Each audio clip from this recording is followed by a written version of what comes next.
who will work for me today? Sino ang gagawa na kasama ko sa araw na ito? Mga kapatid, kayo ang inaasahan ng Panginoon na magtatanggol sa kanyang gawain. Naniniwala ba kayo na tayo nasa huling araw na? Naniniwala ba kayo ang Panginoon malapit na? So kung ganoon, dapat po tayo magkaisa na ng lubos. At magsumika, magsumamo, magkaisa. Lord, ang kapangyarihan mo ay buhos mo na sa araw na ito. Sino po ang nais makita ang church na ito ay padakilain ng Diyos ang kanyang kapangyarihan? Mamaya, mga kapatid, tatayo tayo. Kabahagi ka ba sa pananalangin mamaya? O, tatayo ka na dyan, standing one leg. At nakahulip-kip-kip ang mga kamay habang tayo naman ang iba ay pupuri. Ang ibig ko sabihin, mamaya patayo natin. Huwag kang manood sa kabi-kabila. Ang tingnan mo ay ang gagawin ng Diyos sa ating kalagayan. Makibahagi ka sa pagsigaw, Lord, bumuhos ang biyaya sa ating kalagayan. Sa aming kalagayan. Alam niyo po mga kapatid, mga anak ng Diyos, kung meron lang po itong kalahati na magkakaisa, at yung kalahati ito ay mananaig sa ating kalagitnaan, isang makapangyarihan iglesia ang bilitaw sa ating kalagitnaan. Ating pong palakpakan ng Panginoon. Hallelujah. Praise be to God. Hallelujah. Mga kapatid, ano po ang gusto niyong gawin ng Panginoon sa ating kalagitnaan? Yun ang isigaw mo ngayon. Yun ang sampitlain mo ngayon. Mga kapatid, huwag tayo makontento. Ganito po ang gusto kong sabihin. Minsan nananalangin ako, ikaw nakikinig ka lang dyan. Nanalangin, ikaw nakatayo ka lang dyan. Wala kang ginagawa. Kung bagas nagbubuhat ng isang mabigat na lamesa, may isang nagbubuhat ng lamesa na ang timbang ay 100 kilos. Tapos, nandiyan ka lang, nakatingin ka lang sa kanya. Hindi ba napakahirap buhatin ang 100 kilos? Paano kaya kung tutulong ka? Gagaang yun. At alam niyo ba, hindi ganun kadali ang panahugin, ang tawagin ang presensya ng Diyos. Hindi ganun kadali ang manaog ang presensya niya. Tawagin mo ang presensya niya. Hindi ganun kadali. Lalo na sa karamihan ito, na ang iba ay nagkakasala at nagbubuhay sa kasalanan. Hindi ganun kadali papanaogin ang presensya ng Diyos. Kailangan ang manggagawa ay may katuwang, may nagbaback up sa Kanya. Di ba? Panahon na mga anak ng Diyos, mga kabataan, makipahagi kayo sa bigat ng ministry. Ang mga kasalanan, ang mga katigasan ay bitawan na. Sapagkat kung mananatili kayo sa kasalanan, huwag nyo lang hintayin pa ang matinding saway ng Panginoon. Hallelujah. Tayo po'y tumayo, mga kapatid. Oh, praise be to God. Hallelujah. Napaka-buti ng Panginoon. Ating palakpakan ang dakilang Diyos. Hallelujah.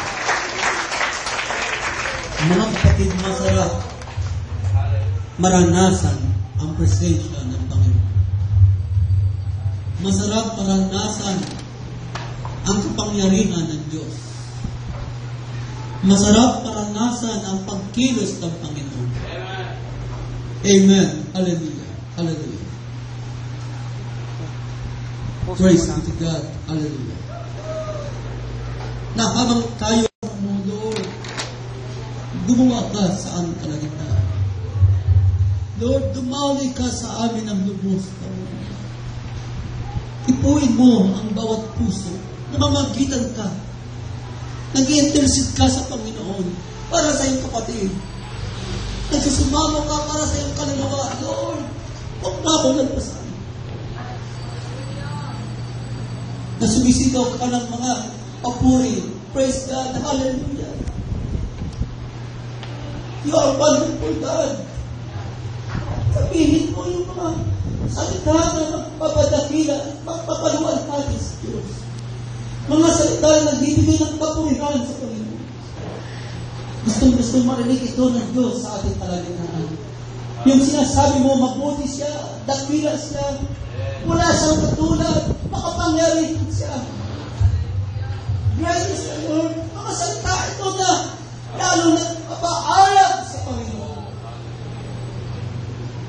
Mga kapatid, hallelujah. Sino magsasabi sa oras na ito, Lord, mabuti ka?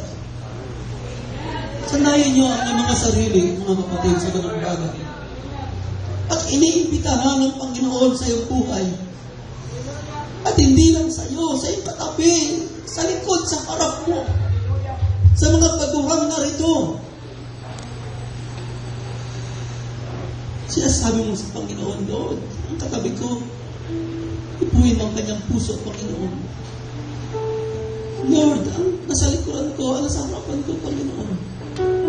Ang nasa kanan ko, ang nasa kaliwa ko, Panginoon. Puspusin po siya, Panginoon, ang iyong Espiritu. At habang ang katagib mo kayo, hindi ang sinasabi. At habang ang nasa likod mo kayo, hindi ang sinasabi. Ang nasa harapan mo kayo, hindi ang sinasabi. O mga kapatid, anong klaseng paggawa ng Diyos ang mararanasan natin? Habang ang makagawa ay nananalangin ng paggawa ng Diyos, ikaw naman ay umaayon sa kanyang mga dalangin. Pinapalawak mo ang mga dalangin ng magagawa. Sinasabi mo sa Diyos, Lord, ito ang gusto ko. Granted, Father, granted, Lord. Ipagkaloob mo, Panginoon.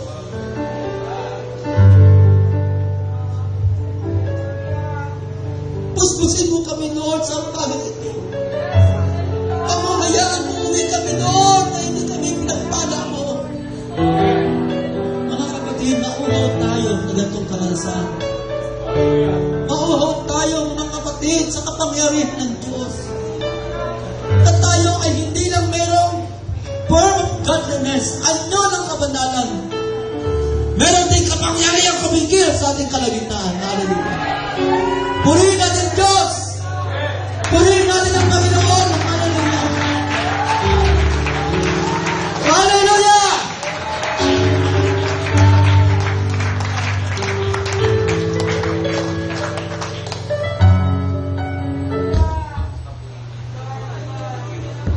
Let's glorify the Lord.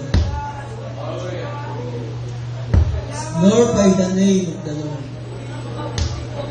Kapatid, kung tayo lang ay magiging one accord,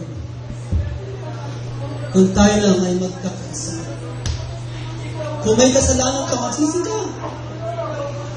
Huwag mong hayaan makahadla ang kasalanan mo para hindi ka magpuri. Kapatid, tama na yung mga mali at tigilan. Magsisi ka lamang. Magsisi ka lang. Para makabahagi ka sa kabandalan ng Diyos. Sabihin mo sa Kanya kung gaano mo siya nilatasa. Kung gaano ka na-wow na nasabihin sa kapangyarihan na nagagawa at ikilos sa buhay mo. Kung paano mo nilatasa na napispas ka ng Espiritu Santo.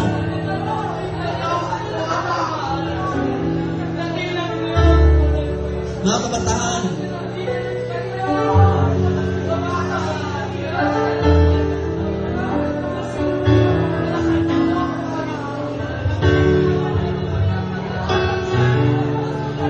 magkaisa tayo. Isigaw natin ang gawa ng Diyos ay gumawa sa ating kalagitnaan.